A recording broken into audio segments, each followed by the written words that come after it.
Chapter 1. Marissa Embers knocked on the door of Laura Sand's bedroom. When she did not get an answer, she opened the door and peeked inside. She saw Laura, with earphones in her ears, listening to music and sitting in a chair by the window. Marissa entered the room and tapped Laura on the shoulder. Laura jumped and turned toward Marissa. "Who's there?" she asked. "It's just me," said Marissa.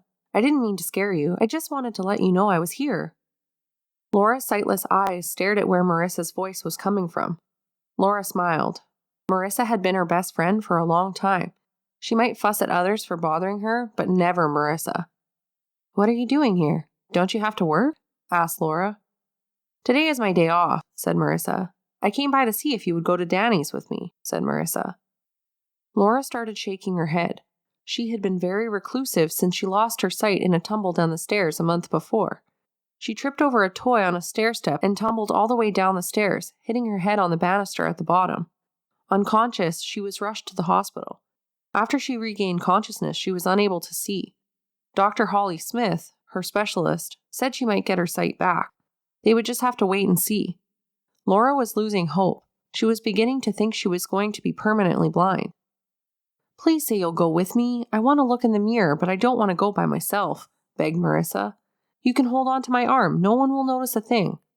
"Why do you keep looking in the mirror? You have not seen anyone yet," said Laura. "I can't give up. I know my true love is out there," said Marissa. "Okay, I would not do this for anyone else. Do my clothes and hair look all right?" asked Laura. "Your clothes are fine. Sit still and I'll fix your hair," said Marissa. She took the hairbrush and proceeded to style Laura's hair.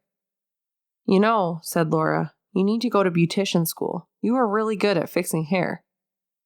"I am thinking about it," said Marissa. "As soon as I save enough money, I will go."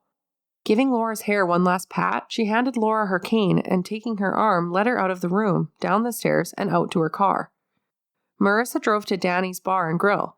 It was a popular place to eat in town and had been even more popular since Marcia Dane brought a magic mirror to Sharpeville. It was past dinner time, so the place was not crowded. There were only a few stragglers around. They were leaving as Laura and Marissa entered. Marissa led Laura over to the table with the mirror and helped her be seated in the chair in front of it. "I have to run to the restroom. You sit here and hold my place for me. I'll be right back," promised Marissa. Laura did not say anything. Silently willing Marissa to hurry, she turned toward the mirror as if she could see it. She had the strangest feeling someone was watching her. In Kansas City, Joseph Hillard was leaving the men's room on the way back to work when he glanced in the mirror and saw a girl looking back at him. He looked around, but no one was there. He looked back at the mirror, and she was still sitting there looking straight at him. He looked at her background. It was familiar, but he couldn't place it. The girl started to fade, and he was looking at his own reflection again. He sighed. He did not have time for this. He had work to do. The type was not going to set itself. He had a newspaper to get printed. His ghost girl would just have to haunt someone else. Joseph went back to work, and even though he tried, he could not quite get the ghost girl out of his mind. She kept intruding into his thoughts. Marissa returned and sat down in the chair next to Laura. She looked in the mirror, but she only saw herself and Laura. She sighed. "Is anyone else here besides us?" asked Laura. Marissa looked around. There was no one there. She knew the workers were in the kitchen cleaning up from lunch. "No, everyone is in the kitchen. Why?" she asked. "I got the strangest feeling. It felt like someone was staring at me," said Laura with a shiver. "Maybe the waitress came in to clear a table," said Marissa. "Maybe," said Laura. "I did not hear any dishes being loaded. It was very quiet."